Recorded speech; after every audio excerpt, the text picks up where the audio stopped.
주문 이 사건 심판 청구를 기각한다.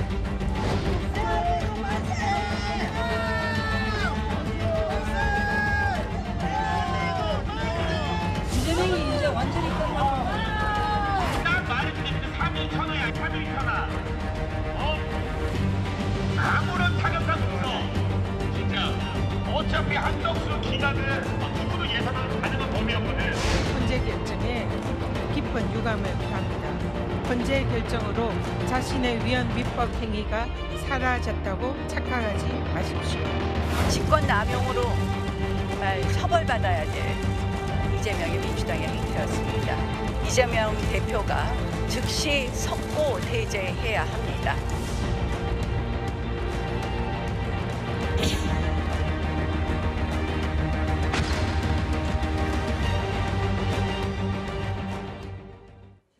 자, 가장 먼저 찾아갈 오늘의 첫 핫스팟.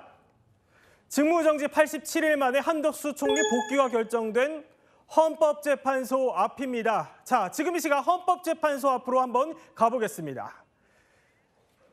자, 헌법재판소 앞 영상 저희가 보여드릴 텐데요. 자, 왼쪽에는 민주당 정치인, 오른쪽에는 국민의힘 정치인이 윤석열 대통령을 즉시 파면하라, 또 탄핵을 기각하라 외치고 있는 지금 이른 시위가 벌어지고 있는 헌법재판소 앞 영상입니다.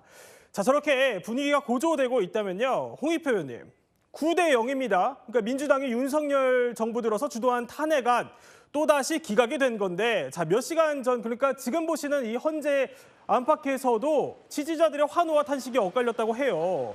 그런데 뭐 이상민, 이진숙, 최재해, 그리고 한덕수 총리까지 줄줄이 기각인데, 이거 사실 웬만한 스포츠에서도 경기 결과로 놓고 보면 9대 0, 이거 사실 완패 아닙니까? 그만큼 우리 헌법에 지금 나와 있는 탄핵 제도라는 게 상당히 어려운 제도인 거예요.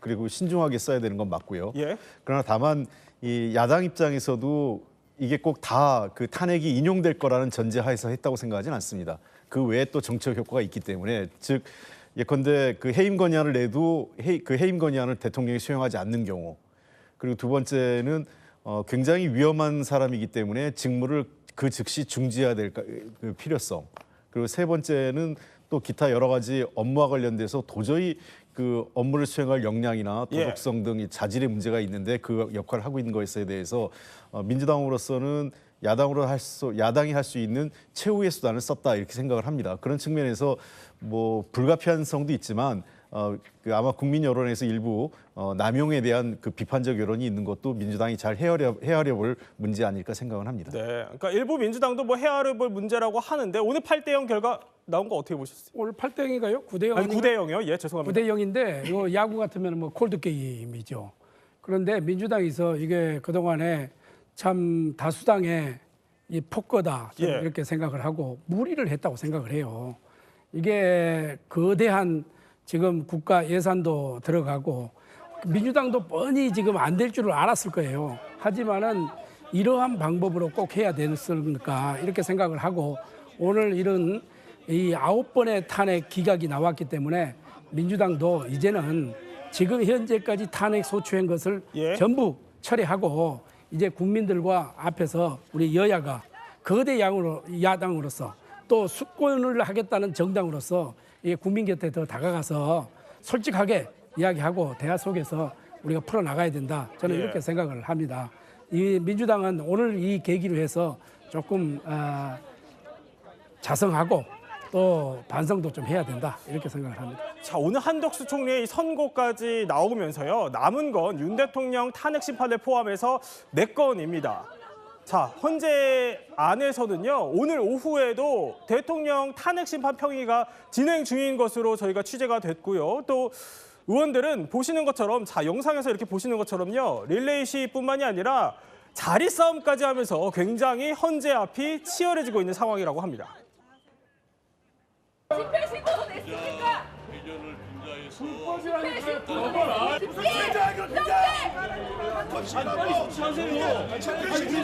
집회 신고서 지금 뭐 하시는 겁니까? 빨리 이거 체크하세요. 없잖아요. 경찰만 있는 거야. 우리는 뭐 믿기 좀 없어서 안 합니까? 두 사람 중에 빨리 거짓말하고 있어 지금. 이제 지금 한 말은 뭐야? 앞두고 마음이 많이 정말 초조한가 가증스럽네. 봅니다. 겁박을 하고 겁박을 하고 있습니다. 무슨 겁박이야? 여의도 합주됐나데 겁박이 무슨 겁박? 그러니까 법을 지키세요. 법을.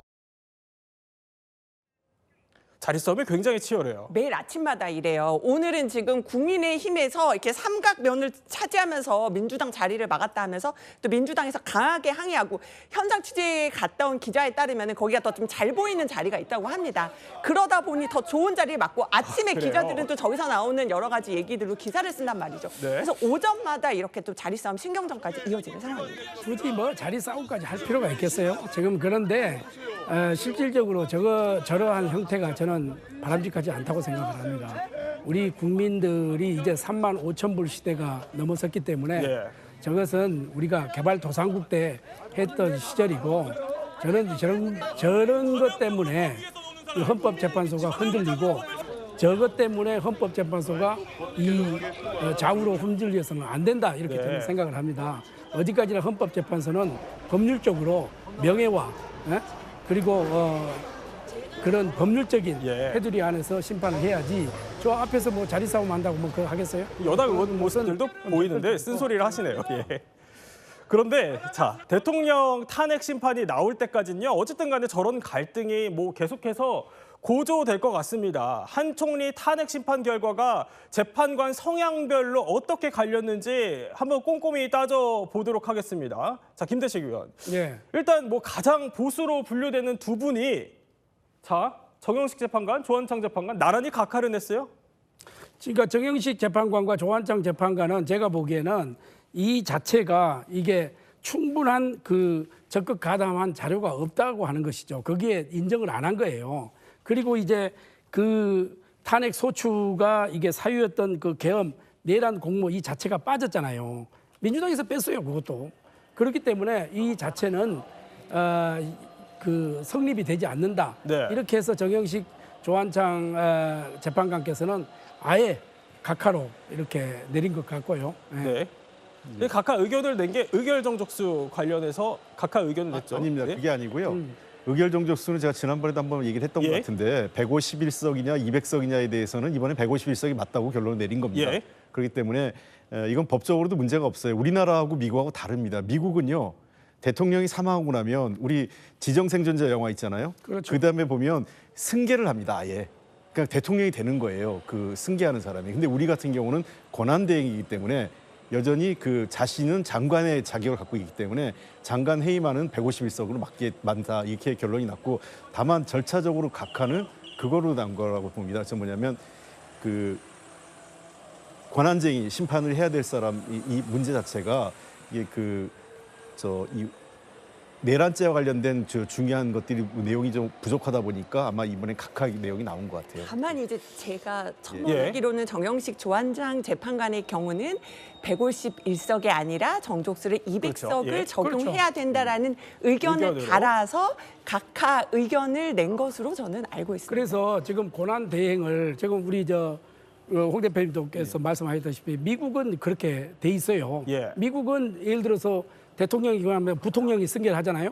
부통령이 또 고리가 됐을 경우에는 하원 의장으로 가게 돼 있거든요. 그런데 정영식 조한창 재판관께서는 말씀하신 대로 200석으로 본 거예요. 왜 그렇죠. 200석으로 예. 봤느냐?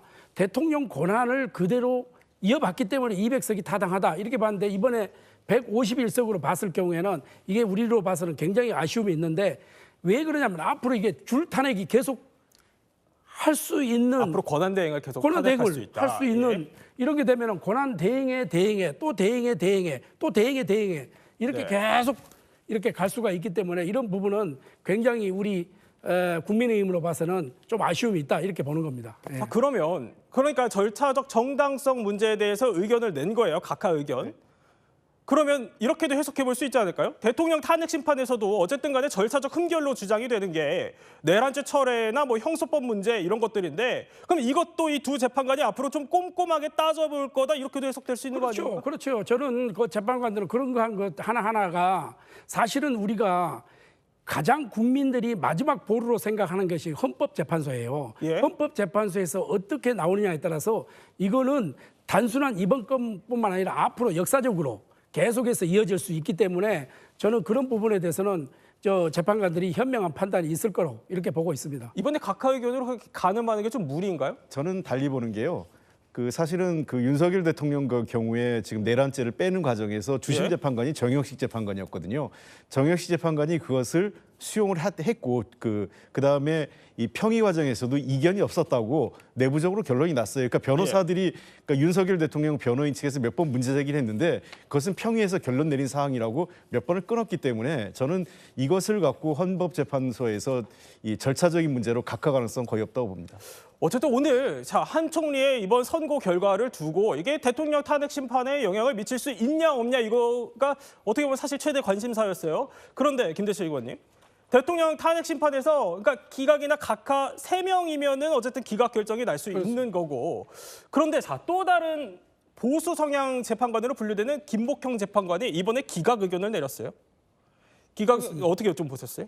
그래서 지금 이제 지금 한덕수 총리 건하고 대통령 건하고는 별개예요. 별개입니다. 예. 이것을 하나로 보면 안 되는 거고, 그러면은 이 대통령의 이 절차 문제는 더 아마 꼼꼼하게 우리 재판관 8분이 아주 분석을 하실 거예요. 그러나 한덕수 한덕수 총리 건은 굉장히 단순했거든요. 네. 이게 단순한 거예요. 그리고 하루에 90분 만에 이거를 또 끝냈기 때문에 이것은 충분하게 예측을 해서 우리가 생각을 했던 거고, 그래서 우리가 기각 5명, 인용 1명, 각하 2명 이렇게 나왔는데, 오늘 인용에 낸 우리 정계선 이분은 당연히 나는 이렇게 인용이 될 줄을 알았어요. 아, 그래요? 그냥 본인이 예. 걸어왔던 길을 우리가 유추를 해보면은, 그래서 이 대통령 거하고 이거하고 연계하는 것은 좀 무리가 있지 않나 이렇게 봅니다. 여권에서 좀 무리인 시각을 갖고 계신 건데 동의하십니까? 네, 그렇죠. 왜냐하면 지금 핵심은 윤석열 대통령의 비상계엄과 그 이후의 행동이 헌법에 위반됐느냐 안 했느냐 이게 핵심 아니겠습니까? 근데 한덕수 총리 같은 경우는 일관되게 비상계엄에 반대 입장을 했고, 자기는 생각을 달리했다, 막으려고 했는데 막지 못해서 죄송하다 이런 입장을 가졌기 때문에요. 네. 예컨대 만약에 이번 대상자가 김용현 전 국방장관이 탄핵이 돼가지고 기각됐다고 그러면 대통령한테도 긍정적인 시그널이 되겠지만, 이번 사안은 윤석열 대통령의 건과는 전혀 무관하게 탄핵의 기각 결정이 난 것으로 보입니다. 지금 김복현 재판관의 여야 모두 주목하고 있습니다. 5분이 기각 의견을 냈는데 김복형 재판관만 기각 의견을 내더라도 4분과는 잠깐 달라요. 나머지 기각 의견을 낸 4분은 왜 3명의 재판관을 임명하지 않은 것이 위법하다. 하지만 파면에 이를 정도는 아니다라고 했는데, 김복형 재판관은 이렇게 말했어요. 그거를 저 3분을 임명하지 않은 것도 위법하지 않다라고 얘기를 했기 때문에 네. 또 기각 의견을 낸 나머지 4분과는 또 다른 의견을 냈거든요. 그렇기 때문에 김복형 재판관이 어떤 선택을 할지 여야 모두 지금 가장 주목하고 있는 상황입니다. 그러니까 다른 재판관들보다 다른 선택을 더 했다. 네, 그러니까 기각을 위헌과 냈지만. 위법성이 없다. 네. 이렇게 봤다는 건데, 자, 그런데 윤 대통령 탄핵 심판의 결론의 힌트가 될 수 있다. 사실 두 분이 계속 얘기해줬던 게, 사실 이번에 계엄의 위법성이나 내란죄 철회 같은 게 좀 다뤄질지 했었는데 일단 그 부분은 사실 없었고, 그런데 이런 얘기가 있어요. 헌법재판소에서 한덕수 총리가 계엄 선포를 건의하는 등 적극적 행위를 했다고 인정할 객관적 자료가 없다. 이거를 그런데 살짝 바꿔서 말을 하면요, 김대식 의원님, 만약에 적극적으로 가담을 했다고 하면은 문제가 될 수 있다, 이렇게 본 거 아닙니까? 그렇죠. 지금 헌법에서 적극적으로 이게 가담을 했다고 인정할 그 객관적인 자료가 없다고 그랬잖아요. 예. 그러니까 국무회의를 시작할 때와 또 국무회의가 되고 나서 그 이후에 이 하나 하는 것도 한덕수 총리는 그러한 것이 적극성이 없다는 지금 객관적인 자료가 이게 나왔잖아요. 예. 그렇기 때문에 이제 판단을 한 거고, 그러면 이제 그때 당시에 이 국무회의가 정당했느냐 정당했지 않느냐 또 이런 것 여러 가지로 좀 살펴야 되는 거고, 그렇기 때문에 한덕수 총리 건하고 대통령 건하고는 좀 별개의 문제로 우리가 시각으로 봐야 된다, 이런 이야기인 겁니다. 예. 아마 이제 앵커께서 질문하신 내용이 그런 것 같아요. 그렇다면 만약의 경우 가정을 네, 했을 때 맞습니다. 예. 적극적인 행위를 했다면 탄핵이 인용될 수 있었던 것 아니냐, 이런 그런 질문을 하신 그렇죠. 것 같은데, 예. 그렇게 해석할 여지는 있다고 봐요. 그러니까 저 문맥상으로 보면요.